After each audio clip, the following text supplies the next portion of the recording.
Steve Harris at breakfast. BBC Radio Solent. Thank you, Charlotte. 8 minutes past 8 on this glorious Friday morning. It's Steve and the team live with you until 9. Cast your mind back to your first day at school. For most of us, it might be an occasion long forgotten about, but maybe you've experienced your child or grandchild's first day at school more recently. Remember their nerves. Imagine starting a brand new school partway through the year in a foreign country, unable to speak much of the language after fleeing a war-torn country.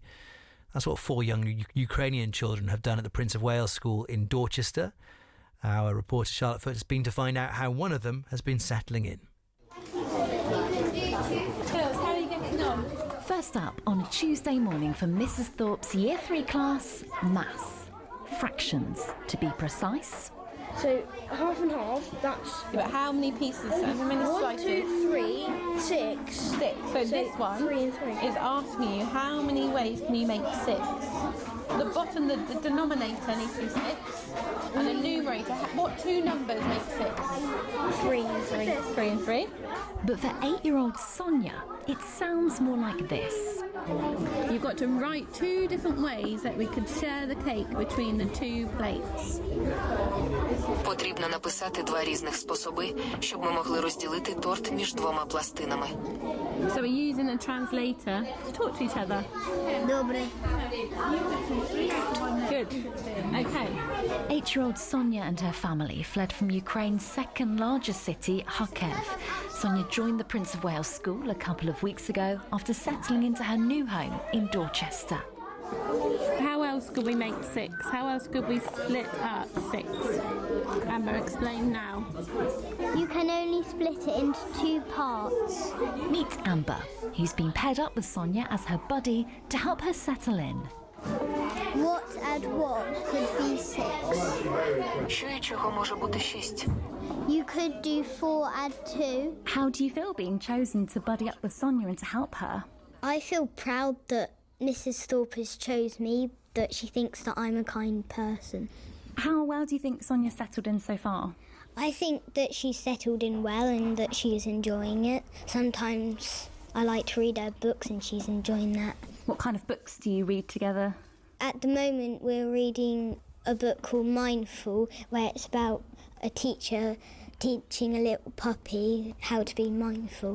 What do you think it would be like if it was the other way round? So if we'd had to leave England and go to Ukraine, what do you think that would feel like? How do you think Sonia might feel? I would feel very, very, very, very, very sad, because I'd have to leave everything, the whole of my life, just back in England, and then I've got to start a new life in Ukraine. Someone who's also been key to helping Sonia and the other Ukrainian children feel welcome is Tracy Brooker, the school's ELSA, Emotional Literary Support Assistant. So this is the ELSA space, and this is where children will come and have their own relaxing time, their safe space, and it's lovely. Come on through and I'll show you. Yeah. For their first few mornings at the school, the Ukrainian pupils started their day by visiting Tracy's safe space. It's like a little Aladdin's cave, really. The children just love to come and look at the boxes and see what's inside. So we have sensory boxes, there's games, there's Play-Doh, there's sand. They all were assigned a buddy, and the buddies came over. We played games. We've got some great translation apps, and after a couple of days we decided that actually they were really happy. They wanted to go into the classrooms, so they would then go off into their classrooms. These 4 children are the first the school and its neighbouring preschool have taken in, but head teacher Gary Sprackland doesn't think they'll be the last. It's probably fair to say we don't often have many new pupils at the Prince of Wales School. Pupil turnover here is very low, so whenever we get a new child join us, there's always a lot of excitement. I remember a child joining us recently in a year group, and the sheer excitement of a different name going up on the lockers was like enough to kind of for the school to explode, kind of thing. So we had to manage the sort of overwhelming sense for those coming in, and at this moment in time we're focusing on the children being happy and settled in school. So a lot of the time the children are writing in Ukrainian, and then we're converting it back to English. Ultimately, we need to be mindful of the trauma that these children have been through, providing them with a safe space where they can express their emotions, where they can be reflective and supported in their journey is more important than the language barrier. And for me, it's a fantastic opportunity for our community. It's something, it obviously has benefits to them, but I think for us the benefit is greater. You know, I think it enriches our school. We can't imagine them not being here now. And the most important part, they seem to be settling in well so far, with Sonia's teacher, Mrs. Thorpe, getting the thumbs up from her. Який твій учитель? Вона приємна. Приємно. Pleasant. I'm delighted to say that pleasant teacher joins us on the line now. Becca Thorpe, Mrs. Thorpe, good morning. Good morning. Nice to talk to you. Yes. What's it been like for you then, having someone fleeing Ukraine come to your class? It's obviously been a bit of a whirlwind kind of first couple of weeks, but she's settling in so well, and all the children are settling in so well. But we kind of prepared for it, and we knew kind of what was coming and how to support them. So it's been actually fine, and she's settling in so well. Yeah, sounds like it. What kind of talking had you done in class about the situation in Ukraine? How do you make that age appropriate? Yeah, so from the beginning, when the crisis started, we obviously were a centre for resources that were coming in to send to the Ukraine.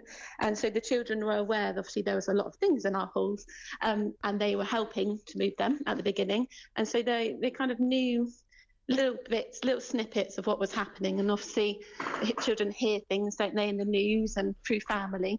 So we made sure that in our class teams that if it was brought up in a child-friendly way, we would discuss it.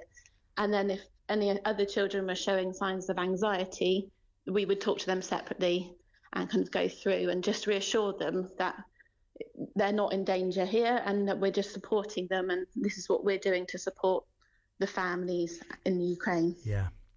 It must be quite a thing for you, mustn't it? I mean, not to take away from the day-to-day thrill and reward of teaching, but I might be putting words in your mouth here, but I would expect that with someone who has come to you in these circumstances, as soon as you make them feel welcome and as soon as you start to show them how your school can be a good place for them, you must see a very quick change in their demeanour and in the type of person that they are around you and around others.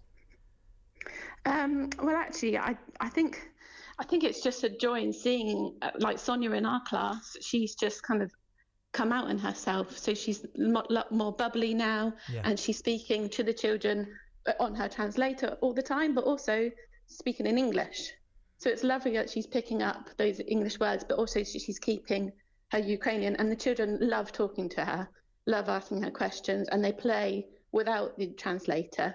So it's actually it's brilliant to see all the children that we've had from the Ukraine just develop, and I feel like they've settled well into our school and our community.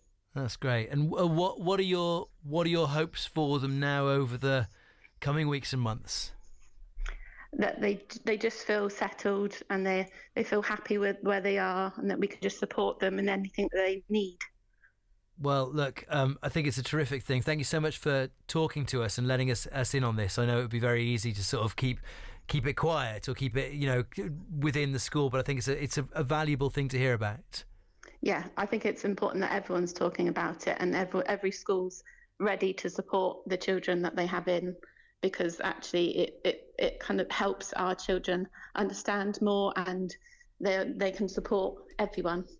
Becky, appreciate you coming on today. Becky Thorpe, who's a Year 3 teacher at the Prince of Wales School in Dorchester, has got 8-year-old Sonia recently joining her class, having fled the war in Ukraine. BBC Radio Solent. With BBC Sounds, you can take BBC Radio with you wherever you go. Join the mid-morning conversation over a coffee. If you're heading out, bring us along. Don't miss a thing, even if you're on the school run. And stick with us as you're winding down in the evening. Your favourite stations and shows at the touch of a button. Listen live, whatever you're up to, on BBC Sounds.